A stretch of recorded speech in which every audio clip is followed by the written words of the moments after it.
Hello friends, आपका स्वागत है हमारे यूट्यूब चैनल ज्ञान प्रतिभा में। आज का जो हमारा वीडियो है वो कक्षा 11 के छात्रों में हिंदी में काव्य खंड में आधारित भ्रमर गीत है।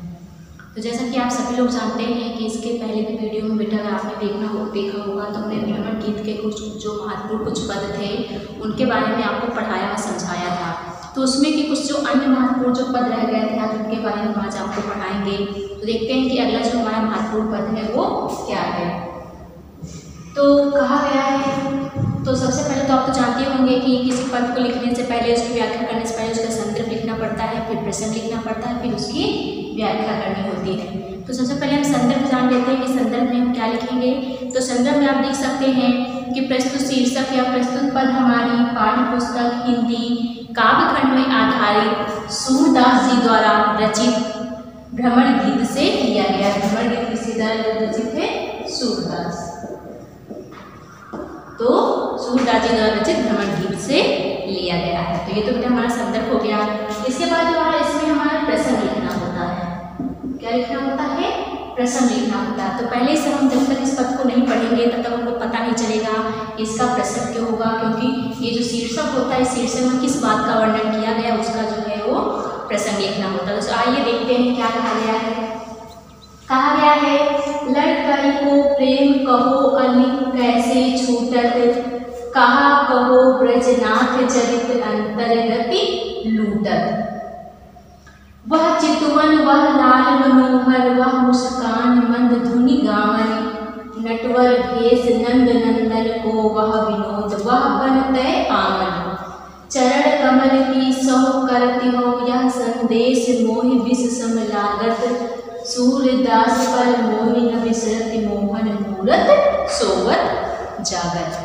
तो इसमें क्या कहा गया है कि इस पद में जो गोपी होती है वो एक गोपियाँ होती हैं, उनमें से जो एक गोपी होती है वो उद्धव से कहती है कि श्री कृष्ण के प्रति जो हमारा स्नेह है वह बहुत पुराना है, वह ऐसे ही नहीं छूट सकता है। इस बात का है जो इसमें वर्णन किया गया है। तो आइए देखते हैं कि संपूर्ण की व्याख्या क्या होगी। तो कहते हैं सूरदास कहते हैं कि लड़कई को प्रेम कहो अलिक कैसे छूटत। गोपी कहती हैं कि हे उद्धव, श्री कृष्ण के प्रति जो हमारा प्रेम है वो कोई एक दो दिन का नहीं है। क्या कहती हैं कि जो श्री कृष्ण के प्रति हमारा प्रेम है वो कोई एक दो दिन का नहीं है बल्कि वर्षों पुराना। क्या है? वर्षों पुराना है। और हमारा जो श्री कृष्ण का यह प्रेम है वो बचपन से चला आ रहा है। लड़कई अर्थात बचपन से चला आ रहा जो हमारा श्री कृष्ण का प्रेम है वो बचपन से चला आ रहा है, वह ऐसे कैसे छूट सकता है। कहते हैं वह ऐसे कैसे इतनी आसानी से भला कैसे छूट सकता है। और फिर देख लीजिए उद्धव गोपी उद्धव से कहती है कि उद्धव जो श्री कृष्ण के प्रति हमारा प्रेम है वो बचपन से लड़कई अर्थात बचपन से छोटे पर से चला आ रहा है, वह भला इतनी आसानी से कैसे छूट सकता है। फिर कहते हैं कहा कहो ब्रजनाथ चरित अंतर्गति लूटत। ब्रजनाथ अर्थात यहाँ पर श्री कृष्ण की बात की जा रही है और चरित मतलब उनके चरित्र के बारे में बात की जा रही है। तो जो गोपी होती हैं वो कहती हैं कि हम तुम्हें उस ब्रजनाथ श्री कृष्ण के चरित्र के विषय में कहाँ से बताएं और कितना बताएं। कहाँ कहो कहते हैं कहाँ से बताएं और कितना बताएं। कहते हैं कि उस ब्रजनाथ श्री कृष्ण के चरित्र के बारे में हम तुम्हें कहाँ से बताएं और कितना बताएं अर्थात कैसे बताएं। अंतर्गति लूटत, क्योंकि हमने जो है कहते हैं क्योंकि उनके साथ बिताया गया जो एक एक पल है वो अंतरात्मा को परमानंद के लुटाने जैसा है। अंतर्गति लूटत क्योंकि वो हमारी अंतरात्मा को क्या करता है? लूटने के जैसा है। कहते हैं कि हम ब्रजनाथ श्री कृष्ण के चरित्र के बारे में कितना बताएं, तुम्हें कैसे बताएं, क्योंकि उस श्री कृष्ण का जो उनके साथ बिताया गया जो एक एक हमारा पल है वो अंतरात्मा को परमानंद के ऊपर लुटाने के जैसा है। फिर कहते हैं वह चितवन वह लाल मनोहर वह मुस्कान मंद धुनि गावन। कहते हैं कि वह चितवन वह लाल मनोहर, कहते हैं कि उनकी वह तिरछी बहुएं और वो मनोमुग्धधारी जो है चाल। क्या कहते हैं? वह चितवन वह लाल मनोहर। कहते हैं कि उनकी तिरछी भौहें और उनकी मन को लुभाने वाली जो मनमोहक जो क्या है चाल है, वह मुस्कान मंद धुनि गावत, और वह मुस्कान और बांसुरी के गाने की जो मधुर मंद ध्वनि में कुछ कहते जो बांसुरी जाते हैं तो कहते हैं सब लोग खींचे चले आते हैं। तो कहते हैं कि उनकी जो बांसुरी की मंद ध्वनि की जो डोर है, जो मंद ध्वनि में उनकी जो बांसुरी गाती है, तो क्या कहते हैं कि उनकी तिरछी भौहें और उनका वो मनोमुग्धारी चाल और उनकी वो मुस्कान और उनकी बांसुरी की वो मीठी ध्वनि। नटवर भेष नंद नंदन को वह विनोद वह बनते विनोद मतलब होता है हंसी मजाक। तो कहते हैं कि नटवर भेष, और कहते हैं कि उनका जो है वो लीलाकारी भेष, नटवर अर्थात लीलाकारी भेष। नंद नंदन को वह विनोद, और कहते हैं नंद के बेटे का वह हंसी मजाक। नंद नंदन अर्थात जो नंद जी होते हैं उनके बेटे कौन, श्री कृष्ण जी। कहते हैं कि उनका वह लीलाकारी भेष और नंद जी के बेटे श्री कृष्ण का वह विनोद मतलब हंसी मजाक।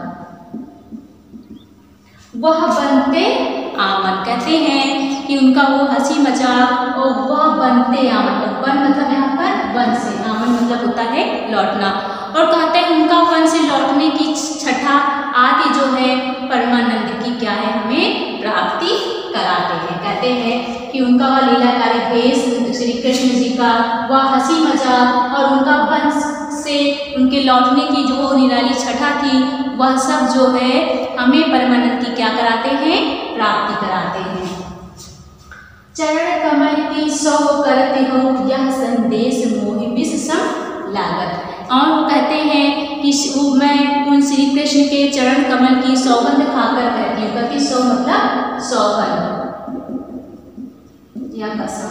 कहते हैं कि मैं उनके चरण कमल की सौगंध अथवा कसम खाकर कहते हैं यह संदेश मोहि विष सम लागत, कि तुम्हारा जो ये निर्गुण की जो उपासना का जो संदेश है वो हमें किसके समान लगता है, विष के समान लगता है। कहते हैं कि तुम्हारे जो ये निर्गुण की उपासना का जो वो संदेश है वो मोहि अर्थात मुझे विष के समान लागत मतलब लगता है, सम मतलब समान मतलब लगता है। सूरदास पल मोहि न बिसरत मोहन मूरत सोवत जागत। सूरदास जी कहते हैं कि मुझे उनकी जो मोहन मूरत है, क्या है जो मोहन मूरत है, वह एक पल भी सोते जागते, क्या कहते हैं उनकी जो ये मोहन मूरत है वो सोवत जागत अर्थात सोते जागते जो है एक पल भी नहीं भूलती है। बिसरत मतलब नहीं भूलती, पल मतलब एक ही पल। सूरदास जी क्या कहते हैं कि जो श्री कृष्ण की मोहनी मूरत है वह हमें सोते अथवा जागते एक क्षण के लिए भी नहीं भूलती है, तो बताओ उनको सदैव के लिए हम कैसे भुला सकते हैं। तो ये तो शीर्षक की क्या हो गई, व्याख्या हो गई। इसके अलावा इसमें काव्य सौंदर्य हमारा पूछा जाता है, तो इसमें जो काव्य सौंदर्य में भाषा हमारी कैसी है, ब्रज भाषा है, जो अलंकार है वह अनुप्रास एवं प्रश्न होगा, और जो रस है वो कैसा होगा, शांत होगा, और जो छंद है वो क्या होगा हमारा गेय पद होगा। अगला पद उसी में हम देखते हैं कि बेटा कि इसमें क्या कहा गया है। तो आइए देखिए इसमें जो संदर्भ है हमारा वही रहेगा, जो प्रसंग है इसका वो बदल जाएगा। तो पहले शीर्षक को पढ़ लेते हैं तभी हमें पता चलेगा कि इसका जो प्रसंग है वो क्या होगा। तो कहते हैं कि निस दिन बरसत नैन हमारे सदा रहित बरसा ऋतु हम पर जबते श्याम सिधारे। दृढ़ अंजन ना राहत निशिवासर कल कपोल भय कारे। कंचुक पट सूखत नहीं कबहू उर बिच बहत पनारे। आंसू सरे सबे भई काया पलना जात रिसतारे। सूरदास प्रभु यह परेखो गोकुल कहे विसारे। सूरदास जी कहते हैं कि इस पद में जो है श्री कृष्ण के विरह में अर्थात जो श्री कृष्ण जी हैं वो ब्रज से मथुरा चले गए हैं, तो उनके योग वियोग में दुखी होकर जो गोपियां हैं उनकी विरह दशा का जो है मार्मिक वर्णन यहाँ पर करती हुई क्या कहती हैं, कहती हैं निस दिन बरसत नैन हमारे। जो गोपियां हैं वो उद्धव से कहती हैं कि हे उद्धव, श्री कृष्ण के विरह में हमारी जो आंखें हैं वो प्रतिदिन जो है वो बरसती हैं, अर्थात जो है हमारे नेत्रों से हैं रात दिन जो है आंसू वो बहते रहते हैं। क्या कहती हैं कि हे उद्धव, श्री कृष्ण के चले जाने से हमारी जो आंखें हैं उनसे जो है प्रतिदिन वो आंसू जो है वो बरसते रहते हैं। सदा रहती बरसा ऋतु हम पर जबते श्याम सिधारे। और कहती हैं कि जब से श्री कृष्ण जी चले गए हैं, श्याम सिधारे कहते जब से श्री कृष्ण जी चले गए हैं तब से हम पर सदा रहती अर्थात पूरे साल जो है वर्षा ऋतु जो है वो बनी रहती है। अर्थात कहने का तात्पर्य उनकी आंखों से जो आंसू है वो हर पल निकलते रहते हैं। तो गोपियाँ कहती हैं कि जब से श्री कृष्ण जी चले गए हैं हमारे ऊपर जो है वो वर्षा ऋतु जो है वो छाई रहती है। तात्पर्य यह है कि कहते हैं कि जिस प्रकार जो श्याम मेघ तथा बादल होते हैं उनके चले जाने पर संसार में वर्षा समाप्त हो जाती है, लेकिन यहाँ पर जो है उल्टी बात कही गई है कि ऐसे कि श्याम धन जो है अर्थात जो श्री कृष्ण जी हैं उनके चले जाने से जो है हम पर जो है हर समय वो वर्षा ऋतु बनी रहती है। आगे देखते हैं क्या कहा गया है। द्रग अंजन ना राहत निशिवासर कर कपोल भय कारे। द्रग अंजन अर्थात गोपियाँ कहती हैं कि दिन रात किसी समय भी हमारे आंखों में जो है वो काजल नहीं रुक पाता। कहते अंजन राहत निशिवासर, कहते हैं कि दिन हो या रात हो हमारी आंखों में जो है वो अंजन नहीं रुक पाता है। क्योंकि कर कपोल भय कारे, क्योंकि कहते हैं कि उन्हें पोंछते पोंछते क्या कहते हैं, क्योंकि निरंतर कहते हैं अश्रु प्रवाह के कारण वह बहकर हमारे गालों पर आ जाता। क्या होता है, कहते हैं कि श्री कृष्ण के चले जाने पर हमारी आंखों में जो आंसू है वो निरंतर बहते रहते हैं, जिसके कारण जो हमारी आंखों का काजल है वो हमारी आंखों में नहीं रह पाता है, वह बहकर गालों पर आ जाता है। कर कपोल भय कारे, और कहते हैं उन्हें पोंछते पोंछते हमारे हाथ भी क्या हो जाते हैं, काले पड़ जाते हैं। कंचुक पट सूखत नहीं कबहू उर बिच बहत पनारे। कंचुक पट सूखत नहीं अर्थात वो कहती हैं कि जो अश्रु की धाराएं हैं जो धाराएं हैं वो हमारे वक्ष स्थल पर हर समय जो बहती रहती हैं। अर्थात कहती हैं जो आंसू की धाराएं हैं वो हर समय हमारे चेहरे पर बहती रहती हैं, जिनसे पोंछते पोंछते जो हमारी चोली का वस्त्र है वो कभी नहीं सूखता। कहते हैं कंचुक पट सूखत नहीं कबहू, कहते हैं जो हमारी उनको पोंछते पोंछते जो हमारी चोली का जो पट अर्थात जो वस्त्र है वो कभी नहीं सूखता है। उर बिच बहत पनारे, और कहते हैं कि हमारी आंखों से जो है निरंतर वो जो है आंसू जो है वो बहते रहते हैं। अर्थात कहते हैं हमारा शरीर जो है सारा शरीर जो है वो क्या हो गया है, अश्रुमय हो गया। मतलब हमारी आंखों से जो है वो निरंतर अश्रु के पनारे जो होती हैं वो बहते रहते हैं। आंसू सलिल सबय भई काया पल ना जात रिस तारे, और कहते हैं कि जो कहते हैं कि उन्हें ऐसा लगता है कि अब तो ऐसा लगता है कि जैसे हमारा सारा शरीर जो है वो क्या हो गया है, अश्रुमय हो गया है। क्या हो गया है, कहते सभी आंसू सलिल, कहते हैं कि हमारा सारा शरीर जो काया अर्थात यहाँ पर शरीर की बात की जा रही है कि हमारा सारा शरीर है वो कैसा हो गया है, अश्रुमय हो गया है। पल ना जात रिस तारे, और कहते हैं कि और एक पल के को भी हमारा जो है वो क्रोध दूर नहीं होता है। पल जात मतलब नहीं जाता है, रिश्तारे मतलब जो क्रोध है वो नहीं जाता। कहते हैं एक पल के लिए भी जो हमारा क्रोध है वो दूर नहीं जाता है। सूरदास प्रभु यहे परेखो गोकुल कहे बिसारे, कहते हैं गोपियाँ कहती हैं कि वह हमें सताता रहता है हमको। तो सूरदास जी से गोपियाँ कहती हैं कि हे सूरदास जी ने कहा है कि वो कहती हैं कि हे प्रभु हमको तो इस बात का बड़ा पश्चाताप है, इस बात का दुख है कि आखिर किस कारण से आपने गोकुल को बिल्कुल भुला दिया। बिसारे मतलब भुला दिया।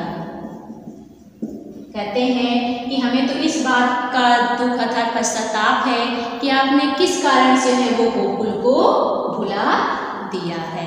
तो ये तो हमारे क्या हो गए बेटा, शीर्षक की व्याख्या हो गई। अब इसमें देख लेते हैं कि हमारा काव्य सौंदर्य क्या होगा। तो हमारा जो काव्य सौंदर्य से भाषा क्या होगी, ब्रज भाषा ही होगी। और जो इसकी शैली है वो मुक्तक गीत ही होगी। क्या होगी, मुक्तक गीत। और जो रस है वो वियोग श्रृंगार होगा। वियोग श्रृंगार क्यों होगा, क्योंकि इसमें जो गोपियाँ हैं वो श्री कृष्ण के चले जाने पर उनके विरह दशा का इसमें जो है वर्णन किया गया है कि उनके उसमें दुखी हैं, इसलिए यहाँ पर क्या होगा, वियोग होगा। इसके अलावा जो इसमें छंद है वो गे पद होगा और गुण जो है प्रसाद होगा, जो अलंकार है वो विभावना व चमत्कार होगा। तो आज के वीडियो में बेटा इतना ही, धन्यवाद। Subscribe now and press the bell icon. Never miss an update.